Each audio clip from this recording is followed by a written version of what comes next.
Je m'étais dit, petite escapade un peu romantique. Bah oui, pour une fois, je dis oui. Ouais. Mais regardez qui est là. C'est une blague. Non. On n'est jamais tranquille. Vous avez mis vos chaussures de marche? Bah j'ai oublié. Eh ben parce qu'on va là-bas. Moi, il y a quelqu'un qui veut me porter. Là tout en haut. Là-haut, sur la montagne, était un vieux chalet. Hop là! Et Bonjour!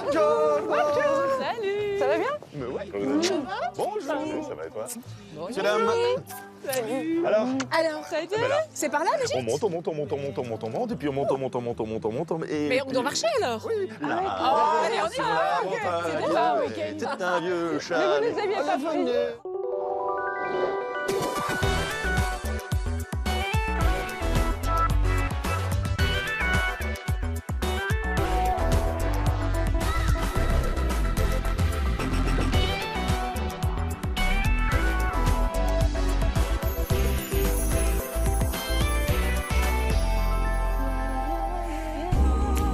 Ce soir, une brique dans le ventre s'est mise en tenue de soirée pour décerner des briques d'or aux plus belles réalisations présentées dans l'émission. Dans 8 catégories, vous avez choisi le gagnant parmi 3 finalistes que vous allez découvrir tout au long de cette soirée spéciale. Ce gîte magnifiquement rénové sera un cadre exceptionnel pour Cédric et toute son équipe qui décerneront les briques d'or et partageront avec vous d'autres surprises. Bricolage de fête, shopping déco, menu spécial fin d'année préparé par un de nos plus prestigieux chefs étoilés. Ensemble, on va finir l'année en beauté et en doré.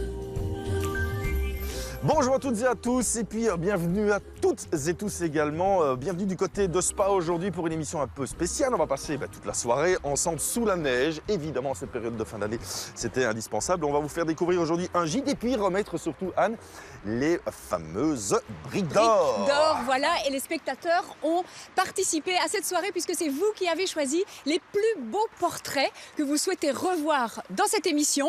Et l'un de vous va être récompensé puisque un gagnant va être tiré au sort et il aura la chance de pouvoir passer un week-end dans ce magnifique gîte. Voilà, dans ce gîte que l'on va découvrir aujourd'hui, notre hôte est présent. Bonjour Xavier. Bonjour. Merci de nous accueillir. Bienvenue à la Villa Balmoral. C'est gentil, c'est gentil. Vous êtes très bien habillés. Nous, on est encore un petit peu en tenue de marche, donc on va vite se changer, mettre nos habits de lumière, et puis on se retrouve Rentrez. à Allez, on y va. l'intérieur. Avec Merci. plaisir. Mon repère, je vais vous aider. 歩こう涙がこぼれないように泣きながら歩く一人ぼっちの夜 Eh bien voilà, toute l'équipe s'est un peu éparpillée un peu partout dans la maison pour vous préparer toute une série de surprises. Mais alors Xavier, revenons un petit peu sur le contexte du gîte qui nous accueille aujourd'hui, de cette villa de vacances qui nous accueille aujourd'hui, parce que c'est vrai que c'est une architecture et une belle histoire. Voilà, c'est une villa spadoise, comme il y en a de nombreuses à Spa, que les nouveaux propriétaires nous ont confié pour une rénovation totale. C'était un ancien gîte qui était devenu obsolète. Ils ne voulaient pas y vivre ni l'occuper. Donc ils nous ont confié cette mission complète et globale de rénovation pour faire le concept que vous allez pouvoir découvrir. Mais c'est vrai qu'elle a bien changé cette habitation. Bon, Xavier, la neige, c'est beau, mais c'est froid. C'est beau, c'est froid et je me réjouis de vous montrer en tous les cas l'intérieur. Eh ben, je vous suis. On le voit bien, quand on pénètre dans l'espace salon, Xavier, vous avez été rechercher des éléments qui étaient là, le caractère de la maison, si on peut dire. Exactement. Le but premier, c'était d'abord de créer un concept chaleureux, accueillant pour les vacanciers qui vont venir ici. Après, on s'est retrouvé face à beaucoup de challenges. Un escalier, par exemple, qui Voilà. n'était pas du tout bien placé. Donc avant, les habitants de la maison arrivaient directement dans le salon. Ça posait problème pour nous, parce que dans un salon, on a envie d'être cosy, bien à l'aise entre nous. Et puis on a envie aussi d'admirer les matériaux anciens. Vous avez été par exemple restauré complètement Voilà, donc ce sol. ce sol, on ne le voyait presque plus. Donc on a trouvé un corps de métier local de la région qui a réussi à lui rendre sa jeunesse et son éclat. Donc, Alors si du côté salon, l'élément minéral, la pierre sont bien présents. Par contre, du côté salle à manger, on va beaucoup plus retrouver le bois qui lui aussi était restauré. Et le bois était important. On a récupéré un parquet qui était vraiment abîmé. Il avait une vieille teinte, c'était pas chaleureux du tout. Donc on a voulu lui ramener son caractère originel, beaucoup plus clair. Idem pour cette énorme table ou ces grandes tables. Voilà, c'était une série de tables qui étaient disposées un peu n'importe comment. C'était des teintes très foncées, du bois ardonné. On les a fait aérogommer.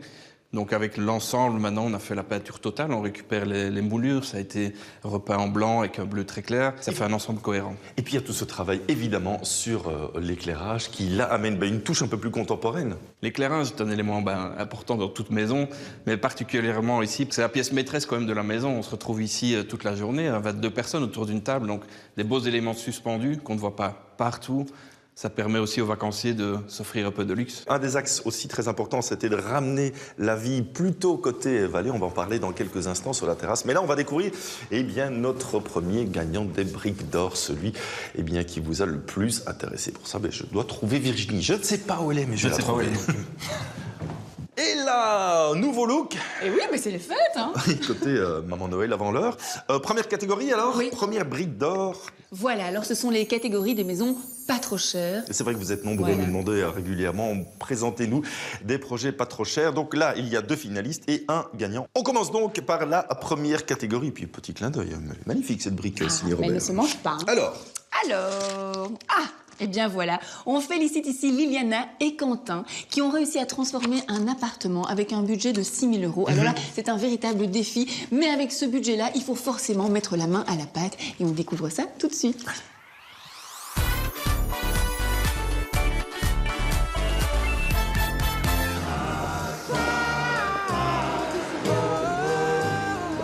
Bienvenue au Luxembourg, à Esch-sur-Alzette, chez Quentin et Liliane. Pour aménager leur appartement de 37 mètres carrés, ces jeunes architectes n'ont pas ménagé leur peine. Par exemple, pour récupérer le magnifique mur de pierre, décapé au burin et nettoyé à la main. Côté ameublement, l'idée géniale est ce très long meuble en bois contreplaqué, fabrication maison, un geste architectural en 3 dimensions et à moindre coût. C'est vraiment le fil conducteur de tout l'appartement. Il organise tous les espaces, que ce soit aussi bien salon, salle à manger ou cuisine. C'est le même meuble qui dessert toutes les fonctions en fait. Autre trouvaille, la surface de travail de la cuisine est en béton coulé sur place, résistant aux griffes et aux coups, et ces luminaires design sont en fait des boîtes de conserve de café adaptées à leurs nouvelles fonctions. Au final, Quentin et Liliane n'ont déboursé que 6 000 € en achat de matériaux et d'outils, ce qui leur a permis de partir en vacances au soleil, avant de penser au chantier suivant.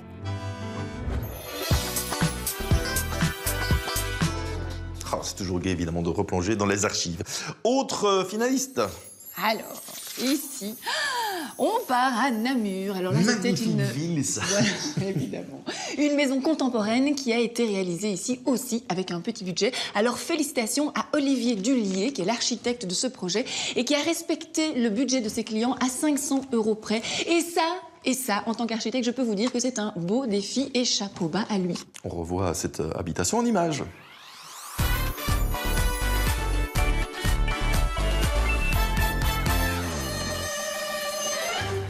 Une maison 4 chambres, contemporaine, économe en énergie, pour moins de 1 000 € le mètre carré. C'est la mission impossible confiée à l'architecte Olivier Dullier par une famille déterminée. Et il a fallu beaucoup d'inventivité pour y parvenir. Pas de cave, pas de grenier et des matériaux bruts. Pour le sol, on a utilisé une dalle en béton lissé. Et le principal intérêt ici, au niveau du coût, c'est d'avoir travaillé avec des ourdis lisses. Ça nous a permis d'éviter la phase de plafonnage. Pour les économies d'énergie, le rez-de-jardin semi-enterré et l'isolation maximum de la toiture font des miracles. Le design se combine avec les aspects pratiques, comme dans le cube à tout faire de l'étage, dessiné par le propriétaire, qui permet de cacher les arrivées de câbles qui intègrent le coin bureau et dissimule la chambre des parents. Aujourd'hui, cette petite famille ne rêve plus de sa maison idéale, elle y vit. Je suis impatiente. Mais allez-y, nous sommes impatients pour découvrir. Ah oui, voilà, ici c'est la métamorphose d'une petite maison qui se situe... Au bord d'un canal. Voilà, Ouais. au bord d'un canal. Alors là, il fallait être un petit peu fou, très visionnaire et vraiment imaginative pour voir ce qu'allait devenir cette maison. C'était vraiment une maison dans un état de délabrement avancé, avec des façades complètement opaques. Et ici, l'architecte, qui est la propriétaire aussi, Valérie Lemal, a réussi à en faire un bijou. Vous savez qu'on adore les fous et les folles dans cette émission. Voilà la première brique d'or.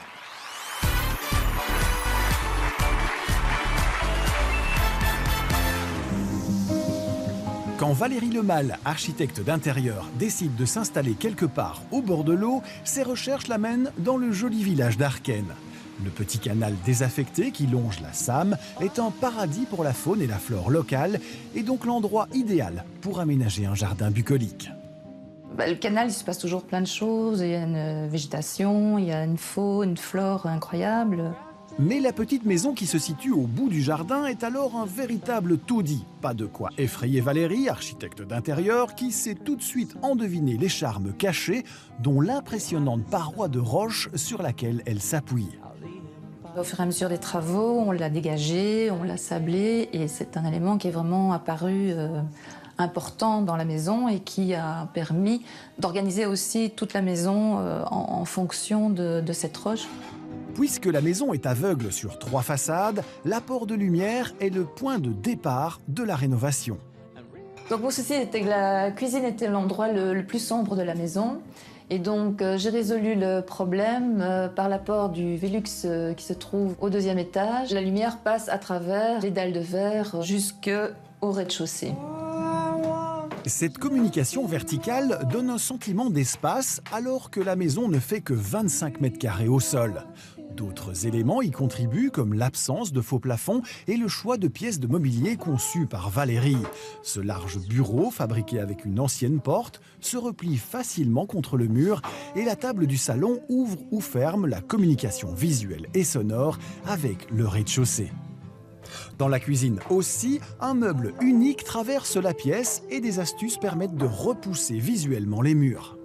J'ai fait le choix ici de panneaux en inox et de la crédence en miroir. Comme la maison est petite, ça donne une perspective plus importante à la cuisine.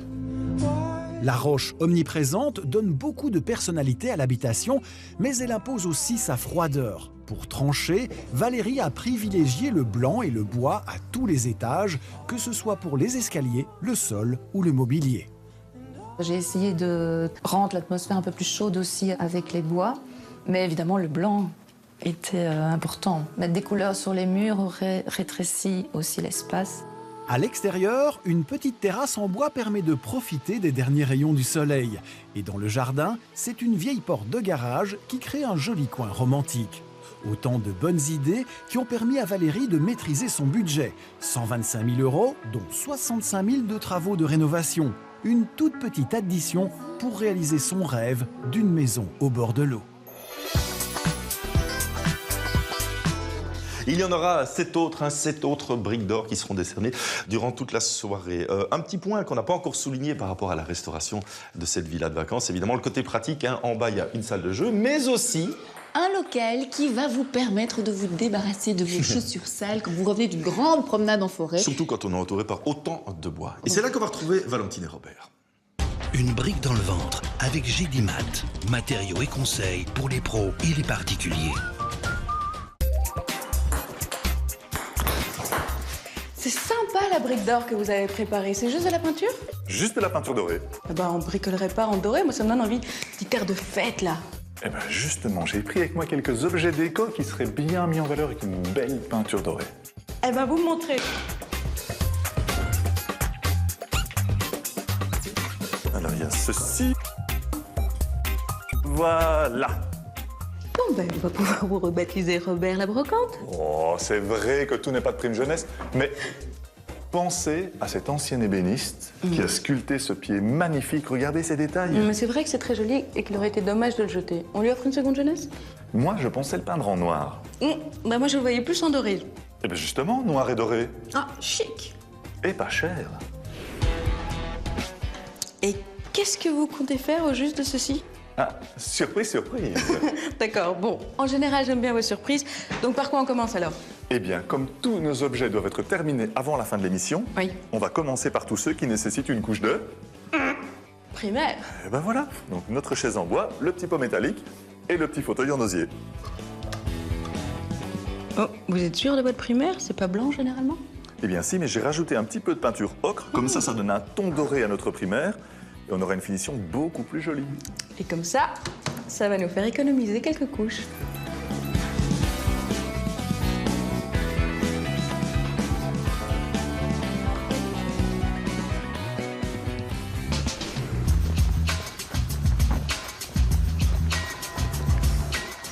Bonjour Pierre. Bonjour Anne, ça va?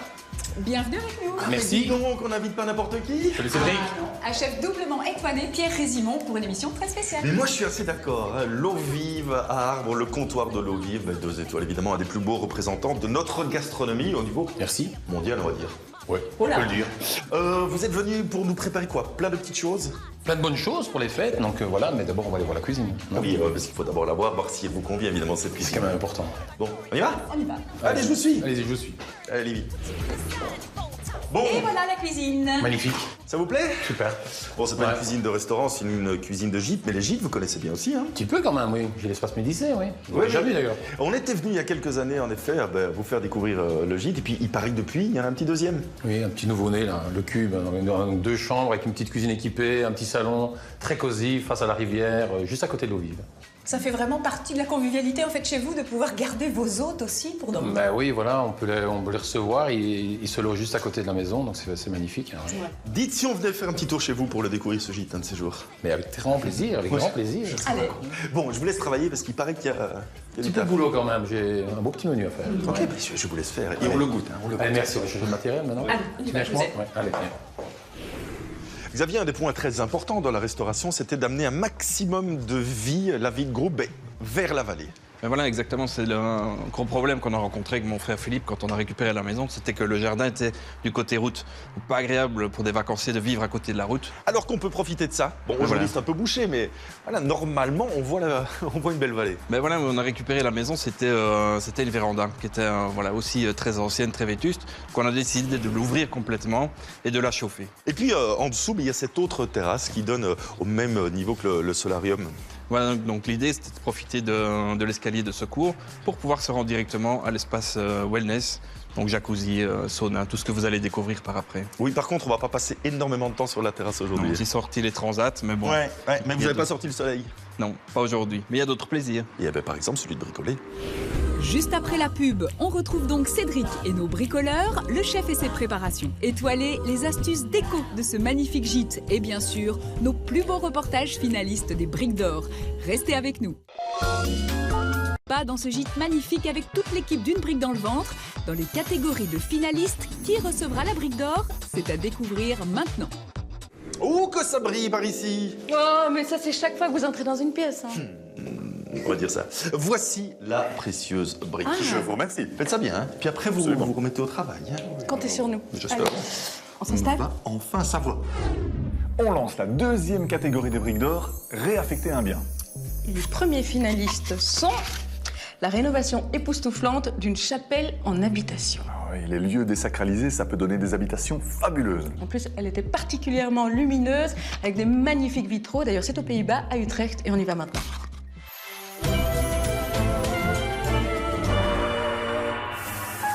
Quand Robin rejoint sa petite famille, il doit traverser les longs couloirs d'une abbaye car il habite avec Chantal dans l'ancienne chapelle désacralisée. Oubliez les plans traditionnels, ici la chambre de bébé trouve sa place dans l'ancienne sacristie, la cuisine est dans un immense espace transversal et le bureau domine la chapelle. Le défi a été de créer un espace qui soit organisé en respectant les différentes fonctions des pièces sans modifier l'espace et sans créer de séparation. Donc nous ne voulions pas faire plus que cela. La mission est accomplie et le blanc uniforme apporte une touche très contemporaine à cette chapelle antique. Le contraste est d'autant plus frappant avec la chambre des parents qui a été peinte en noir du sol au plafond. Parfois l'orgue monumental reprend vie et si le répertoire a certes changé, il reste encore dans ces lieux quelque chose de sacré.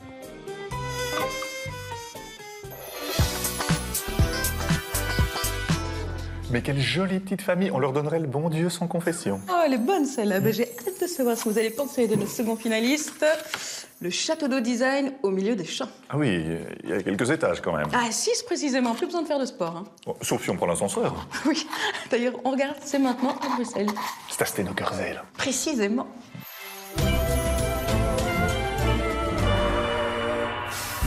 Quand la famille Metz déjeune en terrasse, elle prend l'ascenseur et se retrouve perchée à 30 mètres au-dessus de la campagne du Brabant flamand. Construit dans les années 40, ce château d'eau desservait le nord-est de Bruxelles. Mis à la retraite au milieu des années 90 car trop petit, il fut très vite repéré par son futur acquéreur. J'étais fou de bâtiments industriels en fait, donc au premier instant on pense à des lofts, convertir des petites usines et tout ça. Mais finalement, on a eu l'idée, pourquoi pas un château d'eau. Et donc, dès qu'on avait ça en tête, on a vraiment cherché pour le trouver. Désormais classé, ce bâtiment de 6 niveaux et 500 mètres carrés a demandé des trésors d'ingéniosité pour être transformé en habitation. Le défi était d'intégrer le confort moderne. Outre l'ascenseur, une bonne isolation, le chauffage au sol et la domotique ont métamorphosé le château d'eau en un nid douillet, quelque part entre terre et ciel.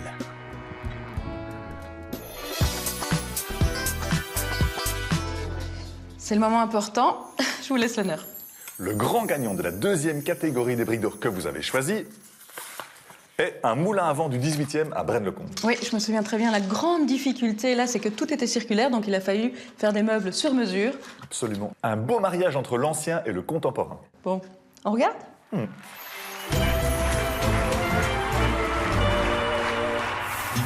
Et hop, comme dans un moulin.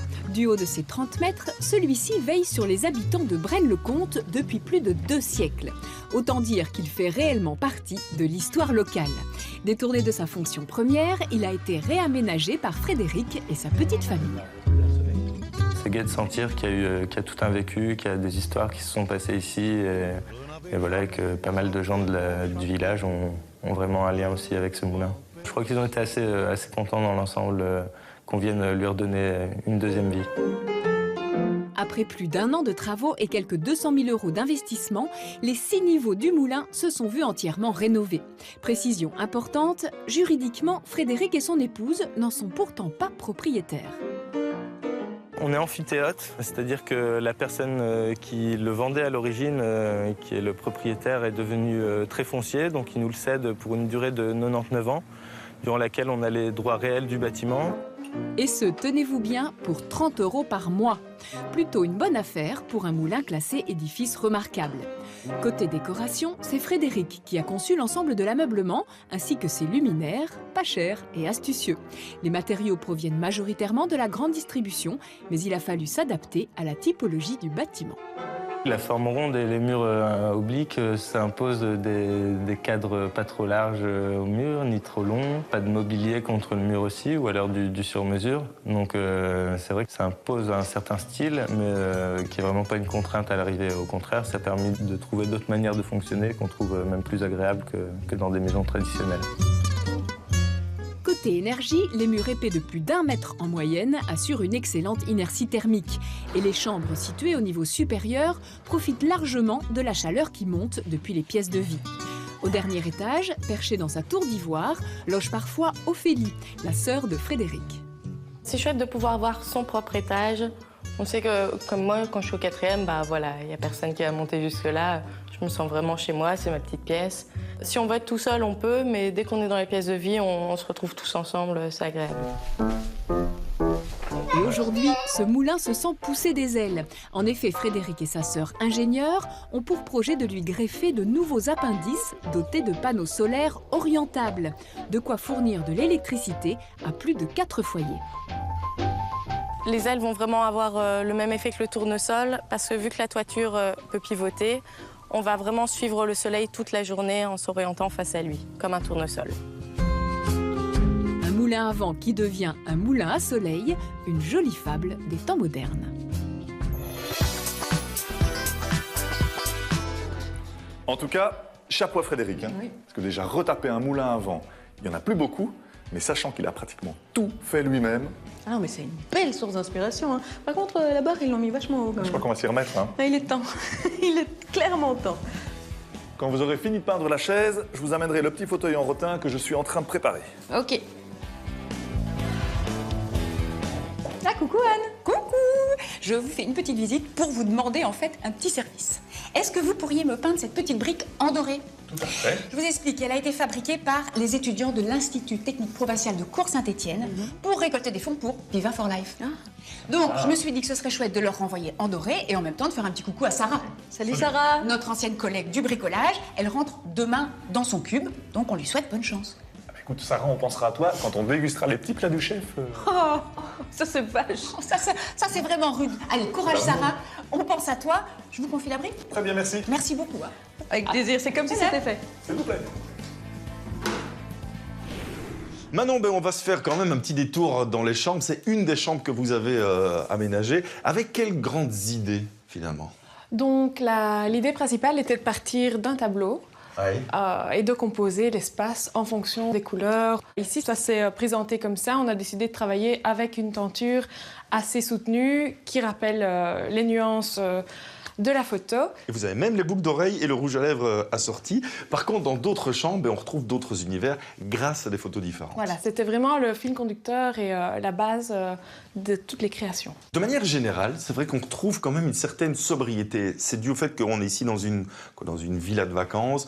Il faut donc plaire à un maximum de gens. C'est ce qu'on essaye de faire, mais on a essayé d'avoir une première base assez neutre, qu'on peut venir argumenter de couleurs, d'accessoires plutôt ciblés dans des gammes de couleurs différentes. Et puis dans d'autres chambres, on va retrouver aussi ce côté pratique parce qu'elles doivent pouvoir évoluer, les chambres, en fonction du nombre d'occupants. On va juste en face? On y va.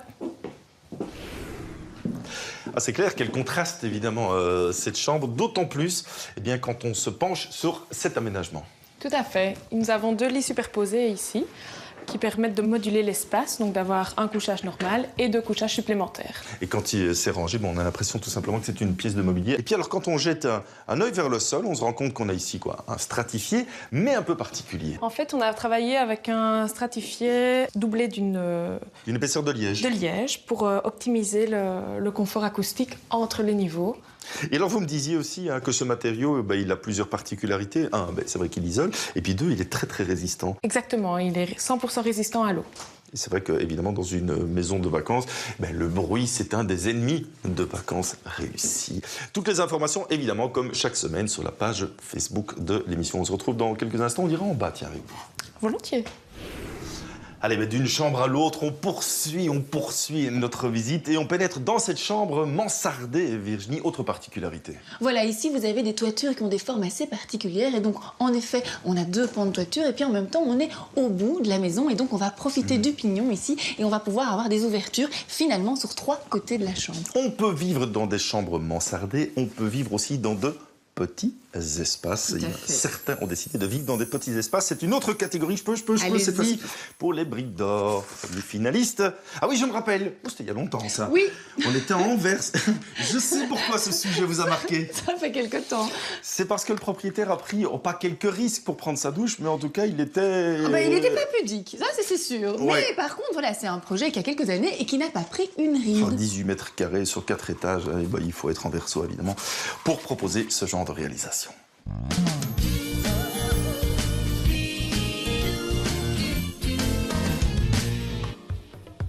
Lorsque le quartier du Vieux-Port d'Anvers a commencé sa rénovation, Sylvia et Peter ont décidé d'y construire leur première maison. Accrochée aux 2 bâtiments voisins, sa surface au sol est de 18 mètres carrés, plus petit que la remorque d'un camion. Alors pour agrandir l'espace, les 2 façades à rue sont totalement vitrées. Oui, nous sommes assez visibles de l'extérieur, mais nous n'avions pas le choix. Si nous avions dû prévoir des fenêtres plus petites, notre maison se serait transformée en prison. Du coup, Sylvia et Peter vivent au grand jour. La douche est installée au pied du lit et la baignoire sur le toit. Des excentricités qui ont permis au jeune couple de disposer de 80 mètres carrés en plein cœur d'Anvers pour un budget total de 125 000 €, éclairage d'ambiance inclus pour l'habillage nocturne de cette maison haute en couleurs.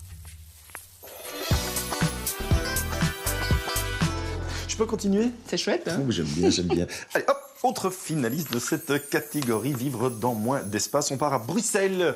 Petite maison aussi, un petit peu alambiquée comme ça. Voilà, vous êtes dans une vieille ruelle de Bruxelles, une maison qui a 200 ans et vous avez 7 plateaux, des demi-niveaux à parcourir. Alors autant dire qu'il faut de bonnes jambes et puis surtout beaucoup d'astuces pour bien l'aménager. Mais vous avez d'excellentes jambes. Voilà. Mais oui.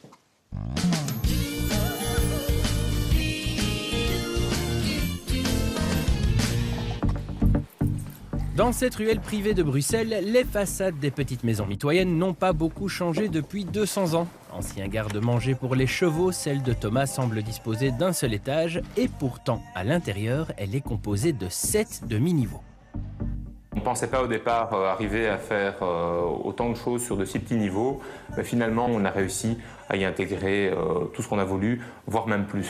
Malgré une surface au sol de 23 mètres carrés seulement, un sentiment d'espace est apporté par la lumière qui ruisselle par la cage de l'escalier, réalisée sur mesure et très judicieusement implantée pour laisser toute la largeur du bâtiment aux pièces principales. Les pièces plus techniques se nichent quant à elles sur de très petits espaces aménagés au centimètre près. Et au-dessus de la chambre, un ancien pigeonnier a même laissé la place à une petite terrasse ouverte pour prendre un bon bol d'air et pas mal de hauteur.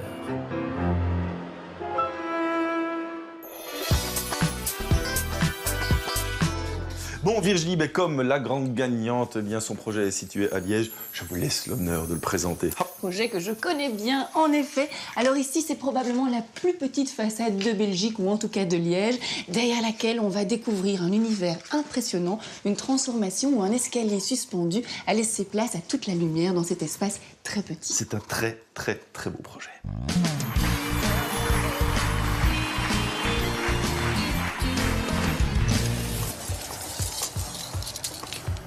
Voilà, 2,27 m de façade, et pourtant c'est ici que j'ai décidé de vivre. En visitant pour la première fois cette habitation, Gwenaëlle tombe en effet sous le charme de cette mini-maison et de ses petites pièces drôlement agencées. 3 niveaux de 11 mètres carrés chacun, plus une annexe donnant sur le jardin, un agencement bouleversé aujourd'hui. Donc voilà, ici, c'était le mur arrière de la maison, ici, qui descendait jusqu'en bas.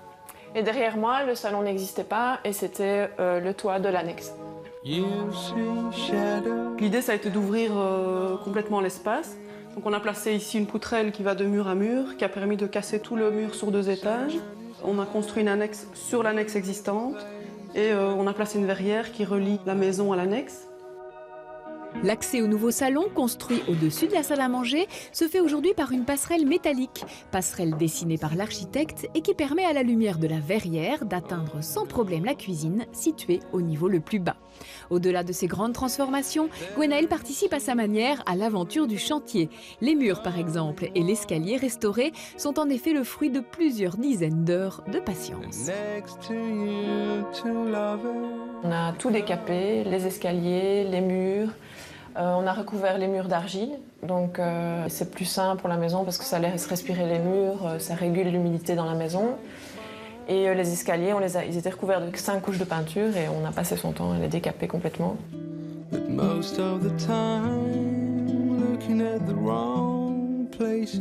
Aujourd'hui, la petite maison a presque doublé de volume. Un volume qu'il a fallu agencer au mieux en l'absence de cave ou de grenier. Il y a plusieurs éléments qui ont été faits en OSB, principalement parce que c'est un matériau peu coûteux.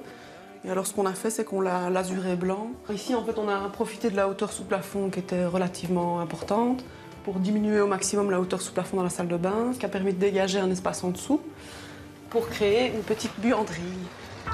On le voit, pour l'ensemble de l'aménagement intérieur, le choix s'est essentiellement porté sur des matériaux simples et assez bruts. Aujourd'hui, Gwenaëlle ne regrette en rien les quelques mois de galère et de questionnement par rapport au chantier. Pour elle qui vit seule, cette maison répond en tout point à ses aspirations et à son enveloppe budgétaire, une enveloppe restreinte. À l'achat, la maison valait 45 000 €. Et au final, avec les travaux et les frais engendrés dans la maison, on arrive à un total de 110 000 € pour 70 mètres carrés. Une étonnante surprise donc, il fallait comme Gwenaëlle oser démarrer sans a priori. Santé. Santé Pierre. Alors, qu'est-ce que vous nous proposez comme produit? Qu'est-ce qu'on travaille comme produit au mois de décembre pour les fêtes? Voilà, ici on débute avec un pâté en croûte de faisan, foie gras et pistache. Oui. Produit de charcuterie. Traditionnel. Traditionnel, charcuterie un peu travaillée, un peu de travail quand même. Très sympa. Puis après on enchaîne sur un produit vraiment de saison qui est la Saint-Jacques bretonne. C'est pas très produit de terroir, la Saint-Jacques, on n'en a pas chez nous. Non, mais par contre, on va l'accompagner autrement. On va l'accompagner avec des petits marrons du jardin. Et voilà, on va faire des choses comme ça. Voilà, exactement. Voilà. Puis on va travailler aussi des huîtres. Pareil, c'est des produits de la mer. Travailler avec des bêtes du jardin. Donc ça aussi un produit très très sympa. Et on terminera par un produit phare qui est la langoustine bretonne. Ça vous aimez bien, hein? Oui, que je vais travailler avec le potimarron, là, avec une vinaigrette gourmande à base de noix. Et on terminera par un dessert hyper léger avec ananas coco. Produit qui est assez connu, mais qu'on va décliner sur trois préparations différentes. Une petite touche d'exotisme pour la fin de l'année. Voilà, et frais surtout. Parfait. J'aime pas les plats qui sont trop lourds. Alors, on démarre par quoi? Pâté en croûte. Allez, on est parti. Là, on prépare ça avec une petite salade juste automnale, avec une vinaigrette à la truffe. Donc ici, on va mettre juste comme ça. C'est quoi comme légume, ça, au départ? Salsifis. C'est du salsifis. Qui est frit, D'accord. voilà. Artichaut, ça donne un peu de croustillant. Donc dans la cuisine, moi j'aime bien jongler avec l'acidité, le croustillant, le gras, texture. Donc on a beaucoup de sensations en bouche. Donc ici, on va avoir ceci. On va mettre également un petit peu de pourpier. Couteau aussi, parce que sinon on abîme. On y va franchement. Voilà. Et là, vous voyez, on a super pâté en croûte. Ça donne faim, ça donne faim.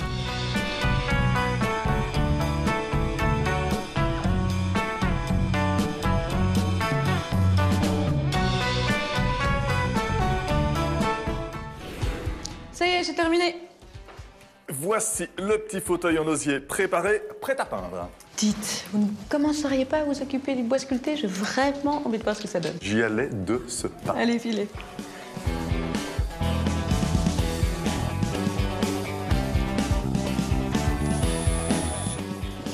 Ah, mais c'est très joli. J'avais pas vu qu'il y avait en plus des feuilles assorties. Et donc ça, en fait, ça sert de dessus? Exactement. Et nous avons une assiette qui est en dessous, qui se positionne de cette façon. D'accord. Et au-dessus vient se poser notre surprise. Ah, j'ai quand même ma petite idée maintenant, là. Les peindre, les peindre. Ouais.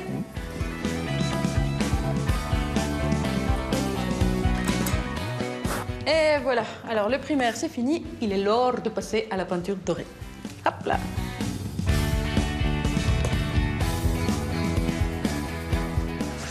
Dites, vous trouvez pas que ça sent bon ici? Eh mais si ça se trouve, le chef a déjà quelque chose de prêt. Moi, je pense que ça mériterait qu'on aille voir. Pause. Bon, elle est belle, cette assiette-là. Ben voilà, c'est pas mal. Mais ça sent bon ici. Ah, tiens, justement. Des invités. Venez près de nous. Le bricolage, c'est en pause? Oui, si on avait une petite pause, oui. Ah bon, ils peuvent peut-être déguster. Bon, ouais. Allez-y. Une petite terrine préparée par le chef. Donc, pâté en croûte, faisan, foie gras, pistache.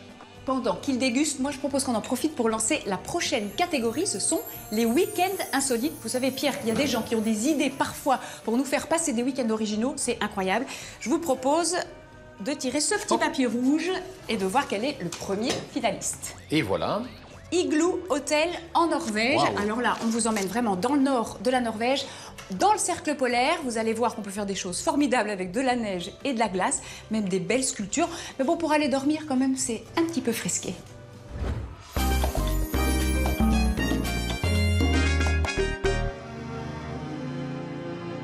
Cap sur la Norvège et plus précisément aux confins du Cap Nord pour y découvrir l'Igloo Hotel. Pour le construire, il a fallu 6000 m3 de neige, 500 m3 de glace et un mois de travail à 10 personnes. Et tout cela pour que cette construction fonde d'ici quelques mois, car l'hôtel doit être entièrement reconstruit chaque année, ce qui ne décourage pas ses concepteurs. On pense que c'est mieux de commencer quelque chose de nouveau chaque année. À chaque fois, on essaye d'améliorer notre technique. On trouve un thème différent pour les décorations. On fait quelque chose de mieux chaque année. Et le moins qu'on puisse dire, c'est que cet hôtel temporaire est féerique grâce au travail des artistes locaux passés maîtres dans l'art de tailler la glace. À défaut d'être chaude, l'ambiance est romantique et de nombreuses unions sont d'ailleurs célébrées chaque année dans la chapelle mitoyenne. Des tourtereaux qui devront se tenir bien chauds sous les pots d'élan des couchages avec une température annoncée autour de 0 degré. C'est loin, c'est froid et c'est plutôt cher, mais on vous le promet, l'expérience ne vous laissera pas de glace. Ouh, que de monde et que ça sent bon ici. Dites-moi, je cherche Cédric, j'en ai besoin pour m'aider. Il n'est pas par ici. C'est pas vu. En revanche, puisque vous êtes là, restez avec nous. Je vous propose de choisir le deuxième finaliste ici de la catégorie Vigie insolites. Alors, je vous emmène cette fois découvrir un trio de chambres insolites. Alors, on va pouvoir partir en week-end aux Pays-Bas et dormir soit dans une grue, alors ça c'est pas pour moi, et éventuellement on peut dormir aussi dans un phare, et la troisième sur un bateau. Donc je vous laisse découvrir ces chambres insolites. En attendant, vous pouvez manger un petit bout. C'est ce que j'allais dire, je regardais votre assiette avec envie, donc si Cédric n'est pas là, moi j'attaque, vous ne me dites rien du tout. Allez.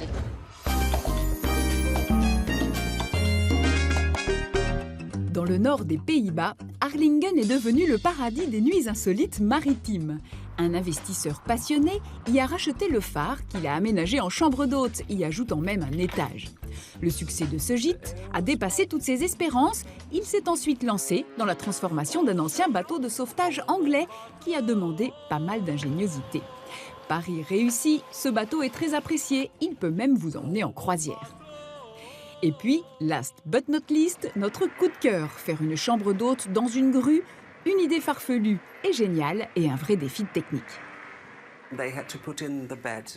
Ils ont dû installer le lit, la douche, les toilettes, faire monter l'électricité et l'eau et prévoir l'évacuation des eaux usées. C'était assez compliqué. Accessible par un ascenseur intégré, cette chambre, pas comme les autres, peut pivoter à 360 degrés, de quoi envoyer ses occupants au 7e ciel. Le chef s'active derrière nous, mais nous sommes prêtes pour le gagnant de la catégorie des week-ends insolites. Attention. Et donc, le grand gagnant est la balade des gnomes et le cheval de Troie. Ah voilà, là on est en Wallonie avec un public familial et pour les grands enfants. Mais carrément un rêve de gosse qui se réalise. On voit la tête du cheval qui bascule, les petits détails, les finitions. Allez-y, maman. On regarde ça.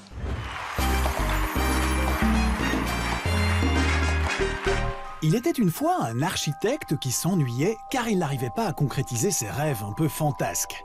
Alors, il se lança dans la construction d'un restaurant et d'une dizaine de chambres au nom aussi biscornu que la Huta d'Isobaboubou, la légende des trolls ou encore sur un quartier de lune. Et les clients se bousculèrent pour loger sur ce site appelé la balade des gnomes.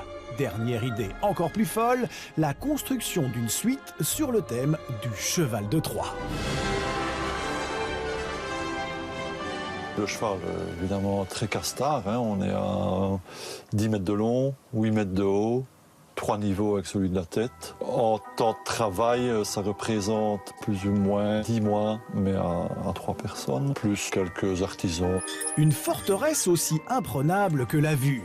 Personne ne vient déranger le colosse, sauf pour le ravitaillement du matin. Aujourd'hui, c'est la famille Del Martino qui occupe les lieux et ils ont l'air de s'y plaire. Il y a plein de petits détails. La table qui monte, qui descend, c'est une petite idée assez, mais ça fait son charme.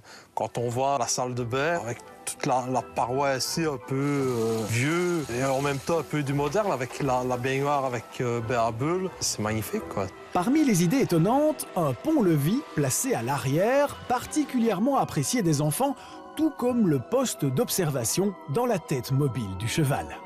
Dommage, il n'y a pas eu d'étoiles dans le ciel. Hormis les gadgets, la déco a aussi vu l'imagination de Dominique Noël bouillonner. Un travail du bois réalisé à la main, sans finition excessive pour rester dans l'ambiance antique avec vitraux et lumière tamisée.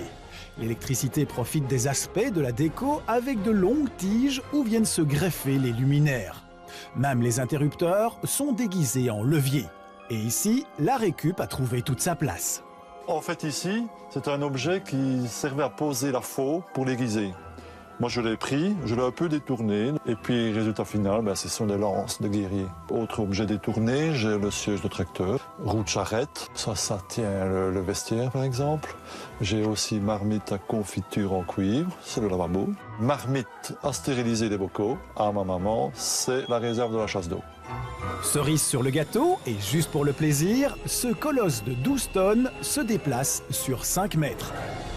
Pour 2 à 4 personnes, comptez entre 230 et 270 € et vous pourrez, l'espace d'une nuit, toucher du doigt l'une des plus passionnantes légendes de l'histoire.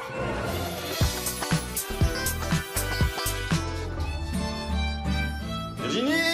Oui, voilà. Donc vous êtes là. Oh, alors vous passez du bon temps. Mais écoutez, je vous cherchais et je suis tombée comme ça par hasard dans la cuisine. Et vous vous êtes dit que je devais être caché là quelque part. Voilà. D'accord. Je peux y aller? Vas-y.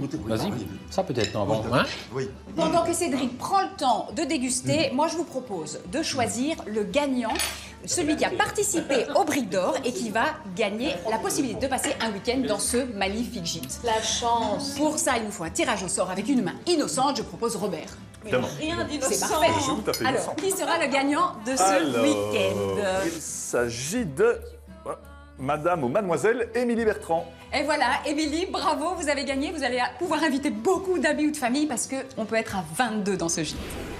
Après la pub, Virginie nous dévoile enfin son shopping spécial fête et on retrouve Cédric et toute l'équipe pour bricoler, cuisiner et bien sûr décerner les dernières briques d'or à nos plus belles maisons de rêve. L'équipe d'une brique dans le ventre est là pour décerner les dernières briques d'or et nous faire rêver sur un air de fête de fin d'année. Ce n'est pas un cours de maintien à table que vous allez nous donner aujourd'hui, mais bel et bien quelques informations pour préparer de chouettes tables de fête un petit peu particulières, dont je ne vais pas vous appeler Madame de Rothschild. Certainement pas. Mais par contre, je vous ai apporté différentes solutions et versions pour faire des tables de fête. Alors, plein d'univers différents. Voilà, forcément aller dans le brillant à paillettes. Ici, je vous ai apporté des services différents qu'on peut utiliser d'ailleurs tous les jours. Alors, le premier, c'est un service qui s'inspire un peu des bento. Vous voyez ces petits plats japonais où en différentes tailles, on peut forcément empiler, on peut faire différentes associations de couleurs. On fait des assemblages avec des petits verres colorés, avec des sets aussi qui ont un caractère, ceux-ci qui sont graphiques, celui-ci qui est plutôt doré. Et là, vous avez même un petit plateau en bois. Non, je ne vais pas faire de blague avec Julien Doré, pas toutes les semaines. Par contre, est-ce que le rectangle s'associe bien au cercle ou à l'ovale? Mais quelle bête question, bien sûr. Regardez, ici, on a des sets principalement rectangulaires. On pourrait forcément mettre des ronds. Mais ici, une assiette qui a une forme assez particulière, ovoïde, va très bien sur un set rectangulaire. De nouveau, des couleurs qu'on a beaucoup vues dans les intérieurs, assez laiton, doré aussi. Et donc là, beaucoup de matière, beaucoup de structure. Et on va retrouver sous ces assiettes rondes, un set carré. Et le marbre, de nouveau, le marbre, on l'a vu en crédence, on l'a vu dans la salle de bain, on l'a vu partout. Eh bien, on le retrouve dans la vaisselle, dans les bougies. Et là, il est sur un set en feutre, une feutrine de laine, de la matière. On peut aussi jouer là-dessus au niveau du tissu. On vient de parler bien des matériaux qui sont à la mode. Évidemment, il y a le cuivre. Tout à fait. Alors ici, c'est sûr qu'avec les lampes qui sont au-dessus, on avait vraiment le rappel de la couleur. On va le retrouver ici sur le poivrier, sur différents bougeoirs et sur différentes boules de Noël. Parce que oui, on va voir ça après, on a des boules de Noël, mais regardez comme ça se marie très très bien d'ailleurs avec les éléments décoratifs. Vous parlez justement de boules de Noël, on va les découvrir dans quelques instants, les boules de Noël. Mais avant cela, je vous propose quand même de découvrir notre finaliste de la catégorie artiste de la récup. Ils sont très nombreux. Hop, je vous donne ceci, mais je connais le troisième finaliste. Moi, je ne connais pas. Stéphane Halleux, c'est quelqu'un qui va chercher des bouts de cuir, des personnages, du tissu, etc. et qui crée ces petits bonshommes qui ont d'ailleurs été mis en valeur, et non seulement présentés, mais en plus, ils ont reçu un Oscar pour un court-métrage. Voilà, ce sont les créatures de Stéphane Halleux.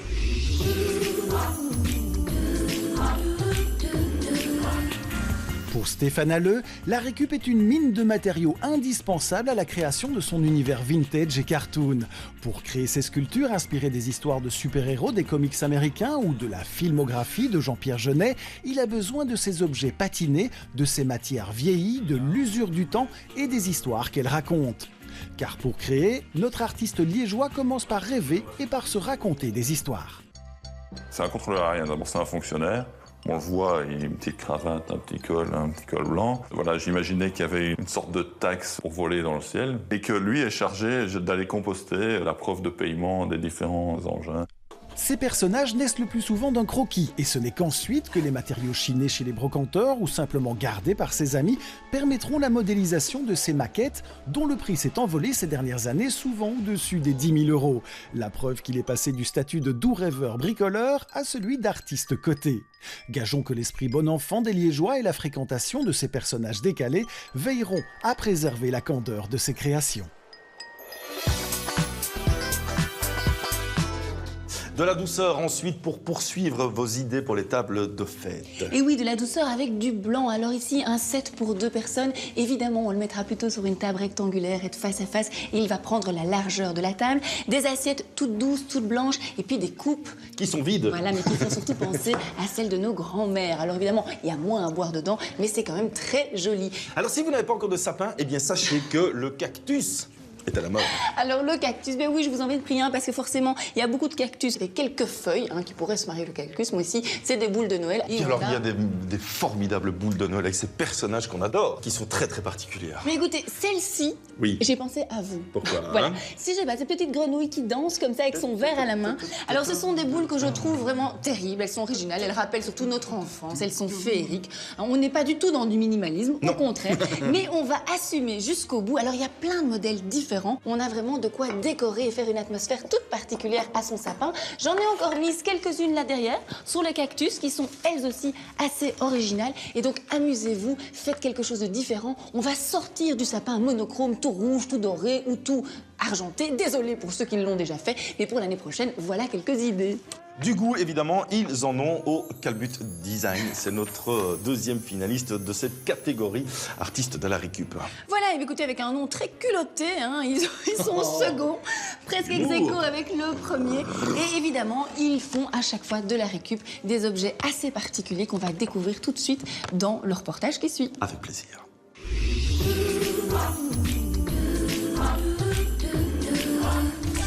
Maxime et Romain ont commencé à pister les jours de récolte d'encombrants dans la ville de Liège, tout simplement pour se meubler à moindre frais.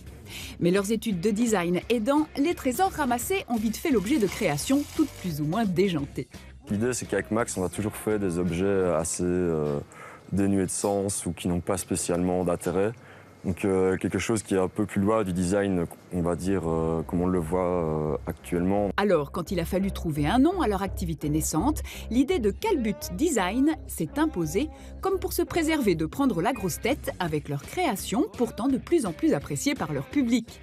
Leur style plutôt brut et gentiment provoque fait feu de tout bois et de tout autre matériau d'ailleurs. Rien n'est exclu de ces assemblages ludiques et malicieux qui mettent le sourire aux lèvres et nous invitent à regarder objets et déchets sous un jour nouveau.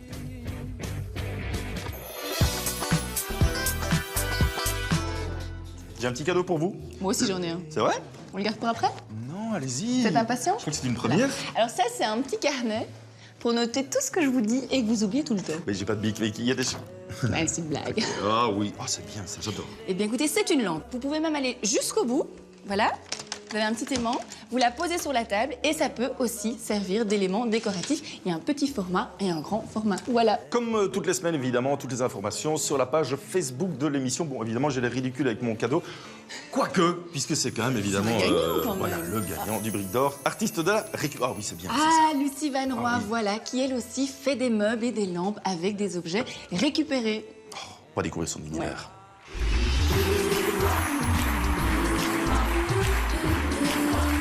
Une ampoule s'allume, une idée naît dans cet atelier de création à Liège. Lucie Van Roy est architecte d'intérieur de formation, mais c'est pourtant dans le design qu'elle sévit.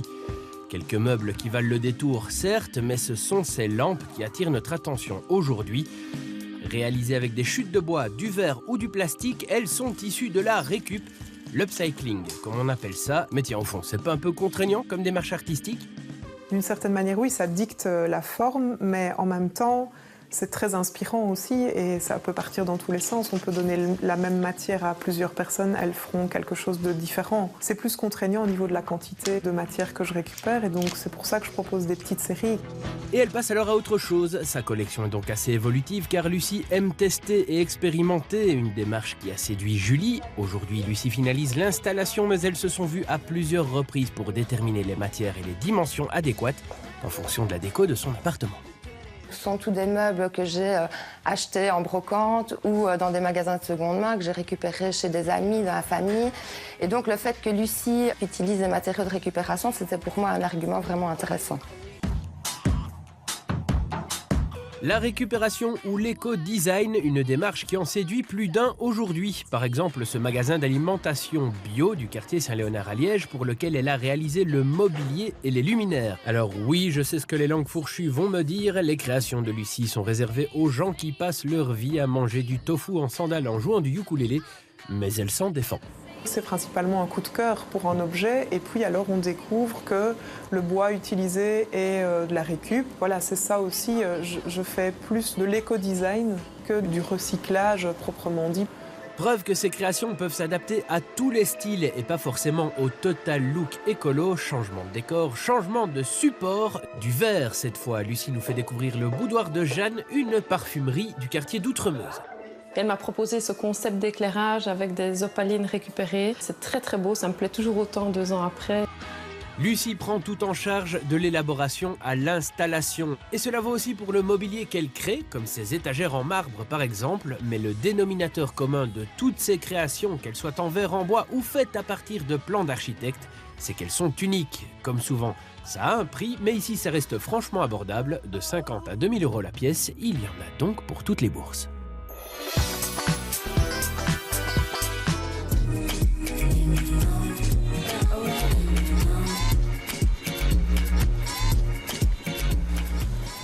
puis moi ici, je vais mettre les bêtes, tu vois, sur mon lomo. Faire un petit tapis de bêtes. Ça a l'air facile comme ça, mais c'est stressant. C'est pas très compliqué. Oui, enfin. Et j'ai fait un petit jus à base de jus d'huître, évidemment, échalote, que j'ai monté avec un peu de beurre frais et un peu de crème. Et donc ça, c'est l'huître qui... Ça, c'est l'huître qui était parée. Donc on a gardé juste la noix de l'huître, tu vois. Et on l'a juste frémissement, avec un tout petit peu de beurre frais. C'est à la fois simple, mais on va vraiment juste au droit du goût. Et on mange verticalement. Donc on a mis de la tomate, on a mis du lomo, on a des épices. Et ça c'est vraiment... Donc dans la bouchée, il y aura tous les parfums à la fois. C'est vraiment un plat qu'on refait chaque année à l'eau vive. Manon, on parlait tout à l'heure des photos dans les chambres. C'est vrai qu'on a d'autres impressions sur d'autres matériaux qui participent aussi à la déco. Voilà, tout à fait. Ici, on est sur une impression sur bois, sur un multiplex. On se rapproche un petit peu de la sérigraphie et ça change du tableau traditionnel. C'est vrai qu'on a plusieurs exemples, évidemment, ici au rez-de-chaussée. Ça veut dire qu'on peut arriver avec un modèle ou on choisit le modèle qui est proposé? Éventuellement, il y a des dimensions différentes et on peut composer des tableaux. Alors, juste en face, on a aussi ce travail pour personnaliser au mieux la cheminée. Et ici, ma volonté, c'était vraiment d'habiller la cheminée pour avoir vraiment une pièce majeure de cet endroit. Et j'ai travaillé dans les nuances de bleu pour rappeler un petit peu les nervures de la pierre. Alors quand on se tourne vers la pièce et qu'on se pose un petit peu, c'est vrai qu'on a cette vue vers aussi cette partie un peu plus salon, un peu plus cocooning. Voilà, c'était une intention d'avoir un espace un petit peu plus masculin avec des matériaux comme du cuir et avoir quelque chose d'un peu plus feutré. On pourrait même avoir quelques petites bouteilles qui traînent là et puis passer des grandes soirées. Non, on ne va pas prendre l'apéritif, on va simplement voyager. Ah d'accord, avec la catégorie escapade de charme. Manon, puisque vous êtes là, à vous l'honneur, faites-nous découvrir la finaliste ou le finaliste. Alors, l'escapade de charme, c'est à Marrakech, chez la créatrice belge Valérie Barskowski. Marrakech, une ville magnifique, évidemment, on pourrait se perdre un peu partout. Ça vous tente, Marrakech? Tout à fait. On y va en images.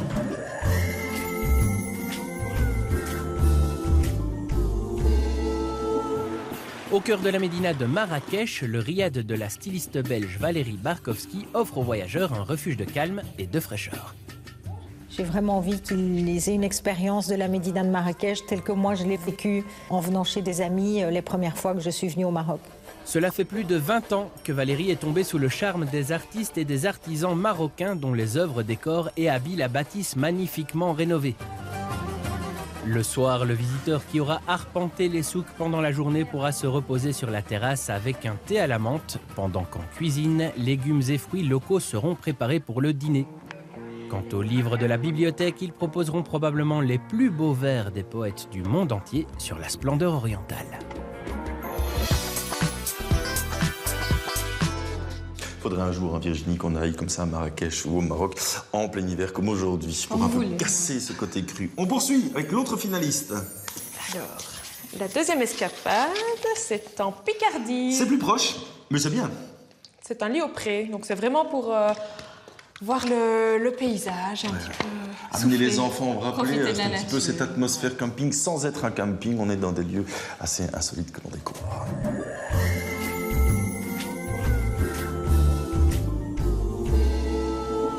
Pour vous permettre une bonne mise au vert, cette ferme de Picardie, située dans le hameau de Rémaucourt, vous propose un lit au pré, dans ses 6 tentes familiales qui offrent un confort de base. Pas d'électricité mais un chauffage au bois, pas de restaurant, mais la mise en vente libre des produits de la ferme qui pourront être cuisinés en prenant tout son temps. En fait, les personnes qui arrivent ici arrivent souvent, ce sont beaucoup de citadins quand même, et ils arrivent avec un peu de stress. On va dire que le stress dure jusqu'au lendemain matin à peu près, et après, ils ont compris, quoi. Les enfants en particulier sont vite immergés dans les activités de la ferme auxquelles ils sont invités à participer. Le contact avec les animaux, la proximité de la terre, le rythme des saisons leur offrent une immersion totale dans la nature, à la découverte du camping et de la vraie campagne. Voilà, du Maroc à la Picardie, on voyage. Et on va encore voyager avec... Bon, allez, avec vous, Virginie. Merci. Qui va donc remporter la brique d'or de l'escapade de Charles? Eh bien, surprise, nous partons au Portugal. Alors là, on a vraiment les pieds dans le sable, même à l'intérieur de la maison, et les yeux rivés sur la mer. Et ça, c'est vraiment l'occasion de rêver un maximum. Je me disais quand même, en vous écoutant, Virginie, qu'il y en a qui ont la chance aujourd'hui de pouvoir marcher dans le sable, alors que nous, on marche dans la neige.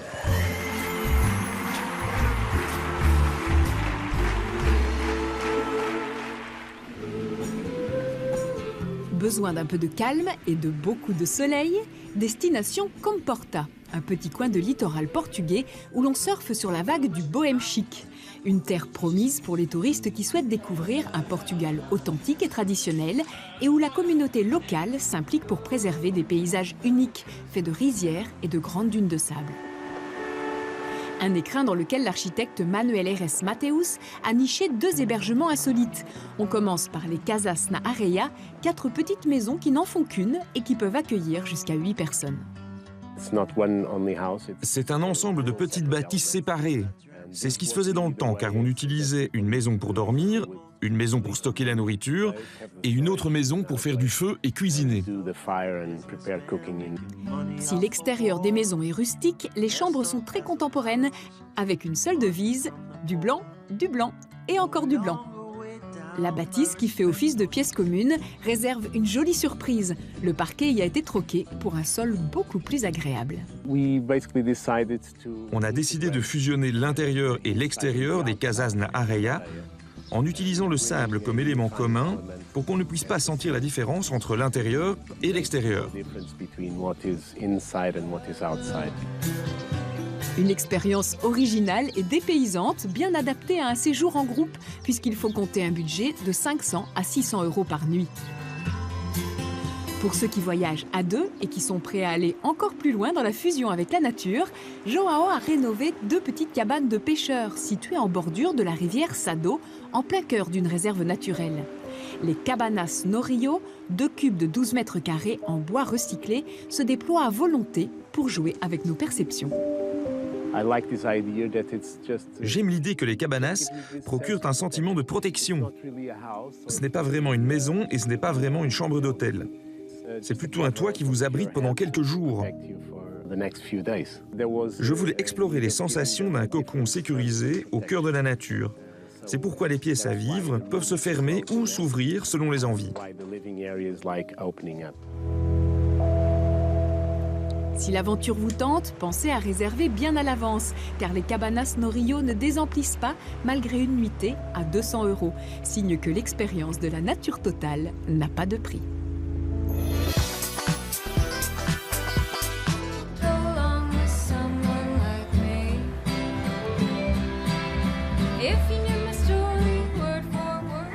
Bon, ben, un petit détour évidemment dans cet espace situé sous le sol, hein, dans les caves où on a ce grand espace wellness. Voilà, alors évidemment on a un terrain en pente, ce qui veut dire que vous avez toujours un niveau qui est enterré. Et ici on en profite, on va mettre ces zones détente et wellness. Alors, des douches de ce côté-là, et puis de ce côté-ci, on va avoir la vue sur la vallée. Et donc on va installer le sauna.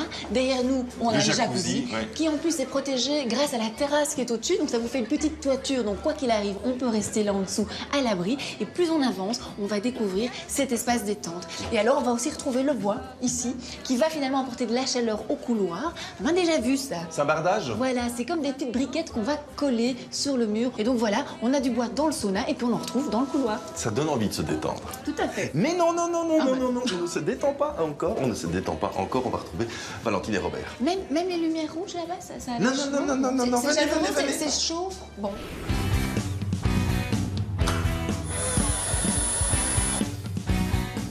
Voilà. Et maintenant que c'est assemblé, il n'y a plus qu'à le peindre en noir.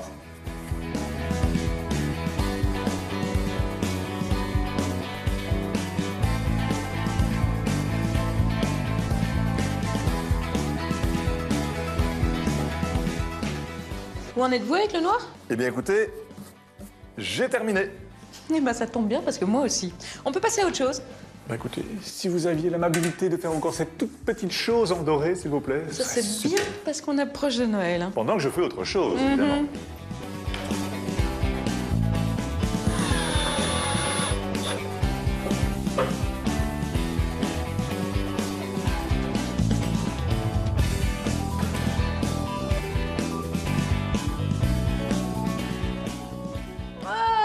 me semble bien que j'avais deviné que c'était une lampe. Ah, vous aviez deviné? Bah oui, si vous ne laissiez pas traîner vos indices. Ping! C'est là qu'elle était. Allez-y, je vous en prie.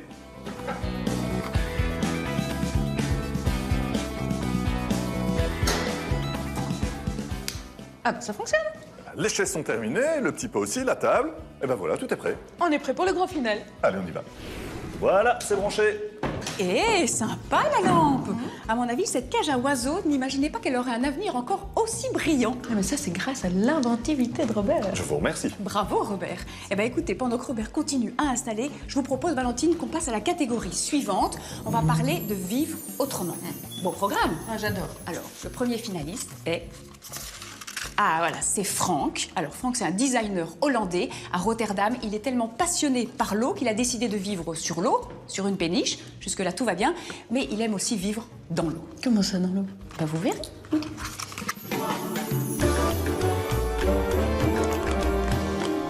Pour vivre autrement en plein centre d'une grande ville européenne comme Rotterdam, Frank et son épouse ont opté pour une péniche. 50 mètres de long, mais seulement 35 mètres carrés habitables, chauffés grâce à ce petit poêle à bois et alimentés en eau fraîche tous les 15 jours par un bateau ravitailleur. Elle comble parfaitement les besoins de ses 3 occupants. Et la vie au ras de l'eau les a tellement séduits que Frank a eu l'idée de construire un drôle d'engin flottant. Voici le Hot Tug, une sorte de bain finlandais motorisé qui vous permet de vous déplacer sur l'eau tout en étant dans l'eau. C'est mieux de se servir du hot tug pour une sortie dans un lac ou dans des eaux calmes. Parce que si vous allez en mer avec, vous allez tout de même être très secoué. Dans le confort d'une eau chaude comme un bain, vous pourrez tester l'expérience d'une parade sur le fleuve, saluée par les riverains qui ne manqueront pas de vous acclamer. On vous avait bien dit qu'il s'agissait de vivre autrement.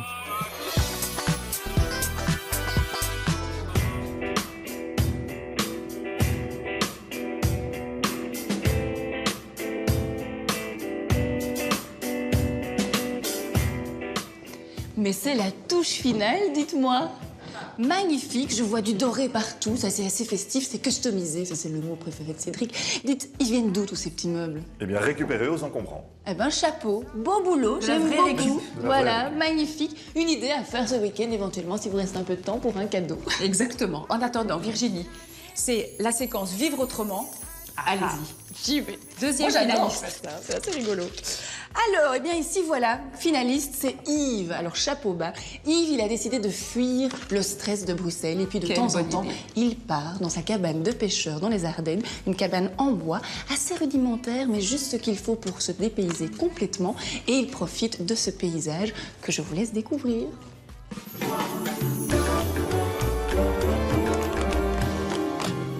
Publicitaire surbooké pendant la semaine, Yves a choisi de vivre autrement durant le week-end. Et pour se ressourcer, cette cabane située dans la campagne ardennaise, proche de Bièvre, lui a offert un refuge idéal. Même par une brumeuse journée d'automne, le paysage réserve de belles perspectives et une atmosphère de nature sauvage. Quant à la cabane, elle s'ouvre comme un coquillage, découvrant un large balcon, idéal pour observer les animaux de la forêt. Je n'ai pas installé l'électricité ni le chauffage entre elles. Le fait de se retrouver avec moins me rapporte beaucoup plus que le confort. Chauffage au bois, éclairage à la bougie ou à la lanterne, seule la douche bénéficie de l'eau chaude produite par un petit groupe électrogène. Pour le reste, banquette, rangement et table qui se convertit en lit d'appoint permettent d'accueillir les amis pour partager la magie de ce lieu hors de la fureur du monde.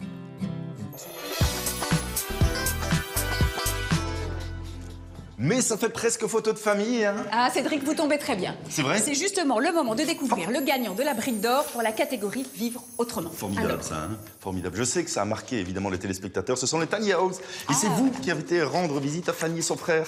Tout à fait, son frère Thibault Lebrun, qui est charpentier et qui a décidé de construire ces toutes petites maisons qui sont des roulottes. Lui-même habite dedans, comme sa sœur. C'est vraiment très chouette. C'est très très en vogue et ça donne envie de passer un petit peu de temps là-bas. Et de vivre autrement. Ouais.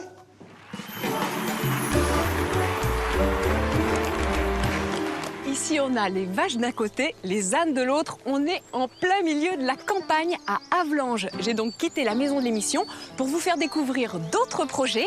Aujourd'hui, on va être dans une toute petite maison. On parle de Tiny House et on va à la rencontre de Fanny pour voir comment on y vit. Bonjour Fanny. Bonjour Anne. Merci de nous accueillir chez vous. Avec grand plaisir. Bonjour Jeannette. T'as un joli petit chat. Vous voulez rentrer? Ah oui, avec plaisir. Venez. Donc voici la pièce centrale de votre maison.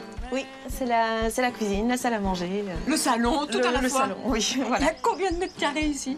Elle fait 3 mètres sur 6 mètres, donc il y a 18 mètres carrés avec la salle de bain qui en fait peut-être 2.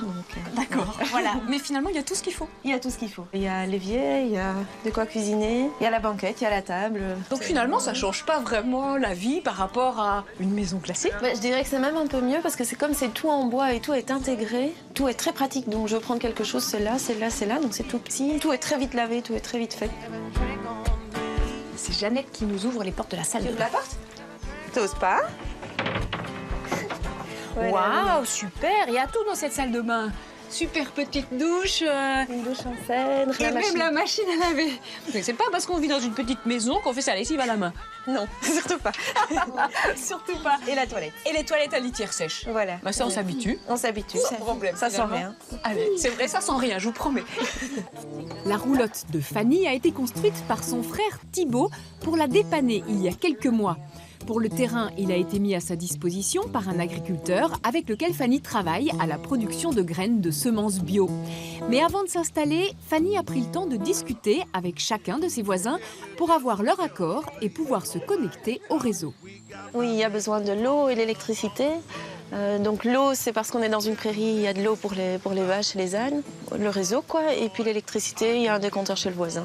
D'accord, donc il faut quand même avoir des arrangements pour qu'on puisse s'implanter quelque part. Il faut que l'environnement soit d'accord et favorable. Voilà, oui, tout à fait. L'histoire de Fanny qui a dû emménager un peu dans l'urgence dans un logement très bon marché, c'est aussi l'histoire qui a fait émerger le mouvement des tiny houses aux États-Unis, puisqu'il a commencé après l'ouragan Katrina qui avait ravagé la Nouvelle-Orléans. À ce moment-là, des architectes se sont penchés sur la question pour reloger toutes ces personnes qui n'avaient plus d'habitation. Bonjour Thibaut. Bonjour Anne. Alors ici, on est dans votre maison. Oui, c'est ma roulotte. Qu'est-ce qui vous a décidé à construire cette roulotte et à habiter ici? Un choix de vie différent, plus simple, une liberté financière. Donc, ces roulottes, elles sont construites tout près d'ici. Comment ça se passe étape par étape? On part d'une remorque, un chariot agricole ou une vraie remorque. Et donc, après, on vient construire la structure dessus. Donc, vous montez la charpente pièce par pièce? Voilà. Donc, soit une ossature bois, soit alors des colombages. C'est avec des assemblages plus traditionnels en chaîne. Enfin, ça dépend vraiment des demandes. D'accord. Ça, c'est ce que vous aimez bien faire. Hein? C'est ce que j'adore faire. Voilà. D'accord. D'accord. Et puis ensuite, donc une fois que cette ossature est montée, il faut faire l'extérieur et l'intérieur. Voilà. On l'habille avec le bardage, l'isolation, etc. On la rend complètement étanche. Et puis, on aménage l'intérieur de nouveau, en fonction des couleurs et des goûts des gens. Donc pour toutes ces techniques-là, vous avez un petit coup de main? Oui, Philippe m'aide, oui. Ah, voilà. Eh ben, on va aller parler de ça avec lui. Bonjour Philippe. Bonjour Anne. Alors, l'aménagement de ces différentes techniques que vous avez mis en œuvre ici, dans 25 mètres carrés, ça a des spécificités? La seule spécificité, c'est en fait, c'est l'approche que les gens ont par rapport à ce genre d'habitat. Donc, c'est vraiment des gens qui travaillent sur l'économie d'énergie. Donc ici, au niveau de l'électricité, par exemple, on travaille avec des LED, des panneaux solaires photovoltaïques et des batteries. Au niveau de la cuisine, on travaille avec le gaz propane. Au niveau de l'eau chaude également. Et dans celle-ci, comme elle est un peu plus grande, on travaille avec un poêle à bois pour le chauffage de l'habitation. Au niveau de l'égouttage, est-ce qu'il y a des choses qu'on peut faire, qu'on ne peut pas faire? Comment ça se passe? Ce qu'on fait, on filtre l'eau un peu comme dans un lagunage. Et en sortie, l'eau est propre, donc on peut la remettre dans la nature sans souci. On pourrait être autonome? En été, on pourrait l'être. En hiver, on ne sera jamais. Pas en Belgique, quoi. D'accord, il fait trop frais chez nous, c'est pas possible. Thibaut, quel budget il faut compter? L'entrée de gamme, c'est plus ou moins 30 000. Ce modèle-ci, c'est 85 000. Les clients qui sont intéressés par ce genre de roulotte, ils veulent quoi? Ils s'attendent à quoi? Soit en logement, donc pour vivre à l'année, soit un côté plus touristique, donc une chambre d'hôte. Vous rénovez votre maison, vous la mettez à côté le temps des travaux. Ah, ça c'est pas mal. Alors ici, on voit que tout est sur chariot, tout est mobile, mais vous déménagez pas tous les 3-4 matins avec ça. On déménage pas tous les jours, non. Il y a en revanche des modèles plus petits qui là sont mobiles. Oui, on vient de partir en Savoie avec la plus petite, donc on a fait 1650 km. Donc il y a toutes des règles à respecter pour pouvoir aller sur la route, le permis qui va avec, etc. Mais c'est possible. Donc votre remorque, elle doit passer au contrôle technique? Oui, complètement. Ça va, ça passe? Ça passe. Allez, nickel. Pour certains d'entre nous, les maisons de rêve ne sont donc pas forcément des grandes maisons. C'est ici qu'on se quitte après cette belle balade dans les toutes petites maisons de la campagne du Condro. À très bientôt. Vous êtes bien hein, sur cette petite chaise? Mais regardez, avec ce petit coussin, comme c'est parfait. Il est magnifique, mais vous n'allez pas pouvoir le ramener, ce petit coussin. Oh mince. Non, parce que tout ce mobilier customisé par Robert et Valentine, eh bien, vous allez peut-être pouvoir le remporter en répondant à cette question. Valeur de l'ensemble, 250 €. Valeur inestimable. Évidemment, c'est quand même Robert et Valentine qui vous ont fabriqué cet ensemble. Alors, pour répondre à cette question, eh bien, il fallait être attentif parce que cette question a un rapport avec le sujet qu'on vient de découvrir, les tiny house. Ce concept de tiny house, est-ce qu'il est né suite à l'ouragan Katrina, à la tempête de Trump ou au typhon Harvey? C'est pas mal ça. On va manger après, je commence à avoir faim. Ah oui, avec plaisir. Mais vous êtes sûr que je peux pas quand même prendre la chaise? Pour répondre à cette question, envoyez un SMS en tapant BRIC au 75, suivi du numéro de la réponse, 1, 2 ou 3, de vos noms, prénoms et adresse complète.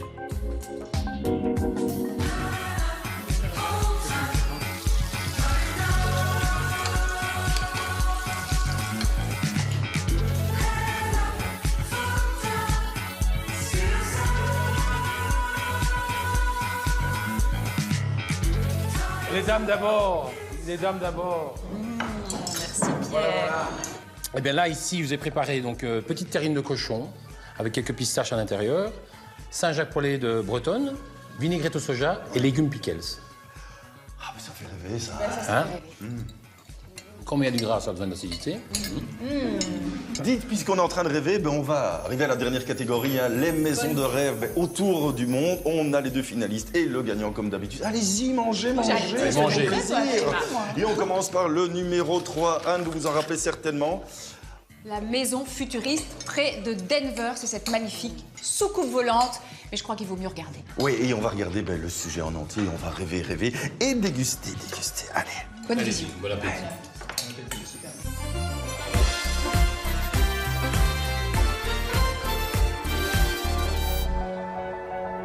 Un peu à l'écart de la ville de Denver, au Colorado, se trouve une maison hors du commun. Que ce soit dans la région ou dans le reste du monde, elle est connue comme la Sculpted House, la maison sculptée. Pour les cinéphiles, précisons que c'est ici que Woody Allen a tourné au début des années 70 son film Sleepers, parodie d'un monde futuriste. Acheter une pièce d'art phénoménale comme celle-ci, c'est le genre de chose qui ne se présente qu'une fois dans votre vie. Mais si c'est une chance, c'est aussi une grande responsabilité que de prendre soin d'elle et puis de la restaurer afin qu'on puisse vivre dedans. Perchée sur une colline boisée, la bâtisse semble toiser ses contemporains. Pas un angle où elle n'est absolument remarquable. C'est ainsi que l'a voulu l'architecte Charles Deaton, qui a imaginé ce drôle d'ovni en 1963. Et même si cette œuvre est aujourd'hui âgée de plus de 50 ans, elle témoigne encore de l'esprit visionnaire de son créateur. Je pense que c'est quelqu'un qui était vraiment en avance sur son temps. Il a imaginé tout ceci il y a 50 ans. Chaque jour, quand je marche dans la maison, j'entrevois mieux sa vision architecturale. 500 mètres carrés répartis sur 3 niveaux, Charles Deaton avait vu plutôt grand. Cet architecte aimait aussi les défis. L'illustration la plus étonnante est la chambre de Tony et Larry, qui se trouve sur un porte-à-faux de plus de 8 mètres. De quoi donner du fil à retordre à plus d'un ingénieur. Cette maison est sexy, elle est unique, vraiment pas comme les autres, donc on ne peut pas la décorer de manière banale. Le mieux est de s'asseoir et de prendre le temps d'apprécier comment elle a été construite. On s'en doute, meubler un tel volume est un autre challenge. Si l'ensemble du mobilier est d'inspiration assez vintage, Tony et Larry ne se sont pas interdits quelques interventions plus contemporaines. Entre la pièce Star Trek ou l'ascenseur très 60s, l'ensemble hésite entre futur et passé. Tout le monde peut construire une maison futuriste, mais ici, il y a tout cet esprit vintage propre aux années 60.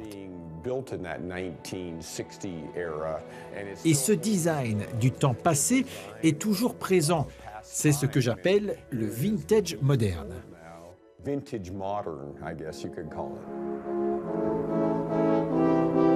Véritable icône de l'architecture contemporaine, mondialement connue, la Sculpted House s'est construite sur une réputation de pure œuvre d'art, mais elle est aussi tout simplement une maison agréable à vivre.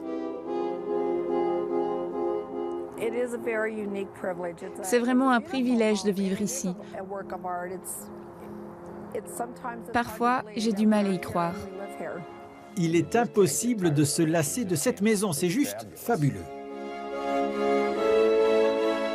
Fabuleux aussi à la faveur de l'obscurité. Juste avant la nuit, la Sculpted House semble se préparer à un décollage immédiat comme un ovni immobile qui défie l'espace et le temps.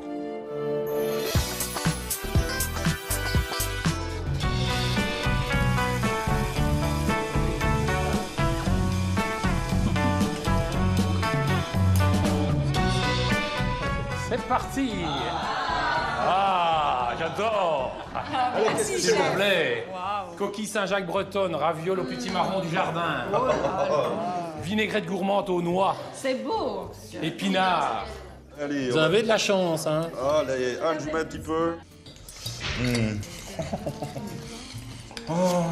Bon, chef, si je vous dis bulle, vous pensez à quoi? Champagne. Oui, mais il n'y a pas que ça. Il y a aussi des maisons particulières. Ah vous oui, vous rappelez, je Virginie? La maison bulle. Ah, la maison bulle de Joël Hunal. Alors ça, c'est vraiment une sculpture, un truc un peu fabuleux, complètement féerique. On est aussi dans les années 70, de la moquette, des intérieurs particuliers, mais en tout cas, une maison unique à découvrir. Mais tout de suite, hein, parce que Mais allons-y, on allons-y. mange. Mais et on boit un tout petit peu aussi. Non, pas moi.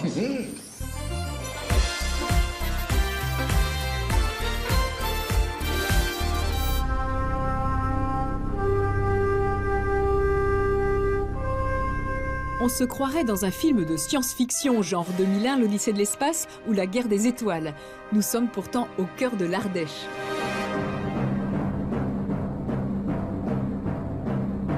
Cette habitation hors du commun est l'œuvre d'une vie, celle de Joël et Claude Hunal. Dans les années 70, le couple tombe sous le charme des maisons futuristes dessinées par les architectes Pascal et Claude Osserman et construites grâce à une nouvelle technique qu'ils ont développée. On est allé voir une de leurs réalisations en Haute-Savoie. Et là, on a eu le coup de foudre. Et donc, on a dit, si on veut construire quelque chose, ce sera ça. Claude et Joël se lancent alors en 1973 dans un projet d'autoconstruction un peu fou qui va durer 35 ans. Le mode constructif est très particulier, c'est la technique du voile de béton. On fait un ferraillage avec des mailles de 25 cm au carré. On y met bien entendu toutes les ouvertures, les meubles s'il y en a à l'intérieur. Ensuite, on agrafe un grillage de mailles assez fines de l'ordre de 13 mm et on recouvre ensuite ça de béton assez sec, à la main dans mon cas. Donc là, ça donne une coque en béton. Il faut ensuite placer l'isolation, les enduits et les peintures. Un travail évidemment très long et exigeant. Mais la technique offre de grands avantages en termes de forme et on peut se dispenser de faire des fondations. L'énorme intérêt de cette architecture est qu'on peut jouer avec le terrain sans le déranger. Toutes les audaces sont permises, quoi. C'est un peu comme faire une sculpture dans l'espace et pouvoir ensuite imaginer l'habiter. Il se trouve que cette architecture est très aérienne et que cette particularité permet d'inclure une partie poétique dans cette maison. Et la poésie, selon Joël, c'est synonyme de courbe. Portes, fenêtres, escaliers, cheminées, baignoires, mobilier. On ne trouve en effet pas un seul angle dans toute la maison. Même certains sols sont incurvés, comme dans cette chambre en forme d'œuf. À l'intérieur, Joël et Claude jouent sur les jeux de lumière et de réflexion, l'ajout de mosaïques et de cuir et les tons chaleureux.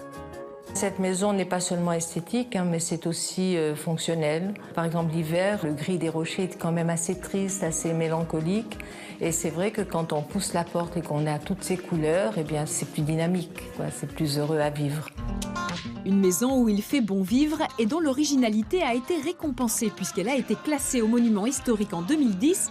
Une consécration pas banale pour une habitation contemporaine, qui plus est érigée entièrement par ses propriétaires. Mon mari réaliserait certainement encore beaucoup de choses, mais heureusement, la maison est classée, donc il ne peut plus rien faire. Aujourd'hui, Claude et Joël profitent avec leurs hôtes de leur maison singulière. Après 35 ans de labeur et de créativité, on peut dire que ce repos est bien mérité.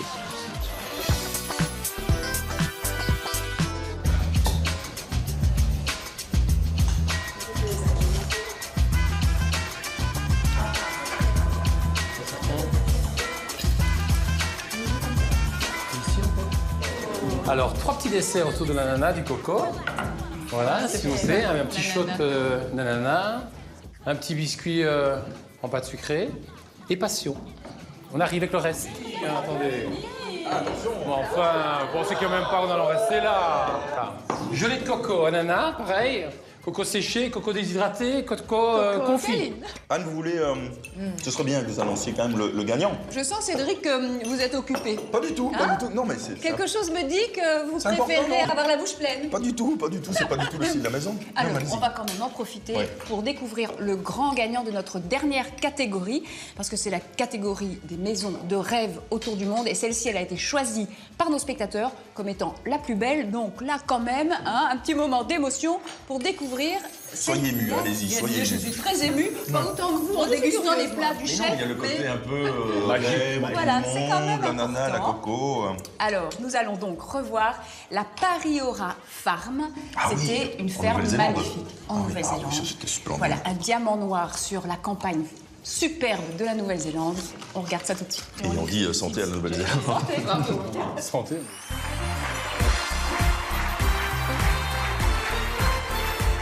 Le jour se lève sur la Nouvelle-Zélande, et plus précisément à 30 minutes d'Auckland, en direction de Muriwai Beach.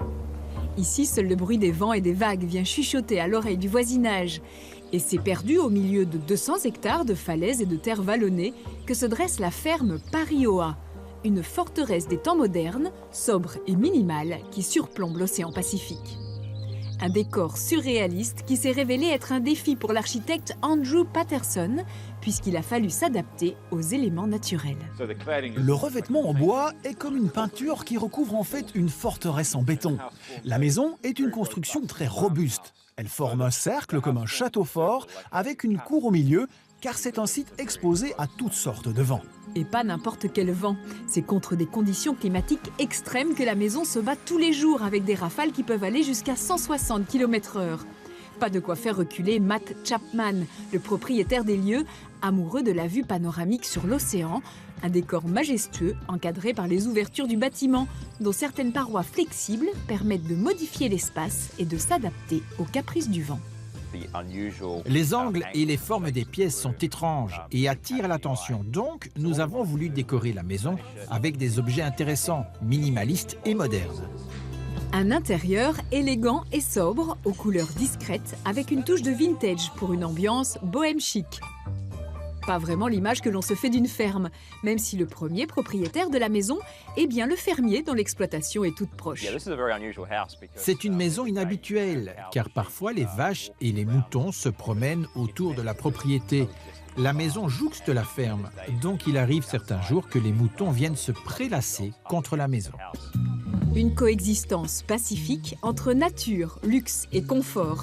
La magnifique piscine chauffée naturellement est cachée à la vue dans la cour intérieure. Pour l'architecte, il n'était pas question de dénaturer le paysage.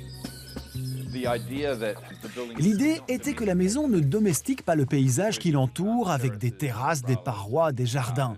Garder le paysage dans son état brut était une chose très importante.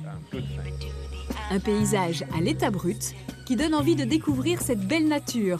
Quant à l'architecture, comptez sur nous pour continuer à vous faire voyager et rêver.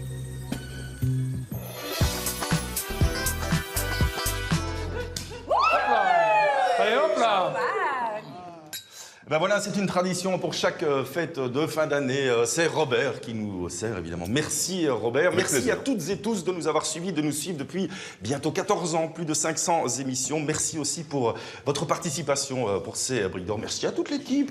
C'est un plaisir de partager cette journée avec vous. Et puis merci aussi aux équipes de l'ombre, celles et ceux que vous ne voyez jamais, qui sont en train de nous filmer, de prendre le son, de monter, de chercher les maisons et encore des maisons et des maisons et encore des maisons et toujours des maisons. Il y en a plein. Merci aussi aux équipes. Qu'est-ce qu'il nous reste à vous dire? Joyeuses fêtes! C'est pas mal. Joyeuses fêtes, c'est pas mal. Excellente fin d'année. Bon, année le 13 janvier. On se retrouvera le 13 janvier. Et puis on va terminer en faisant un petit chin. Et santé! On est chez nous. On fait ce qu'on veut. Oui, chef! D'accord, chef. On est d'accord. Allez, merci à vous. Et puis bonne fête de fin d'année. Bravo. Pourquoi? Chin.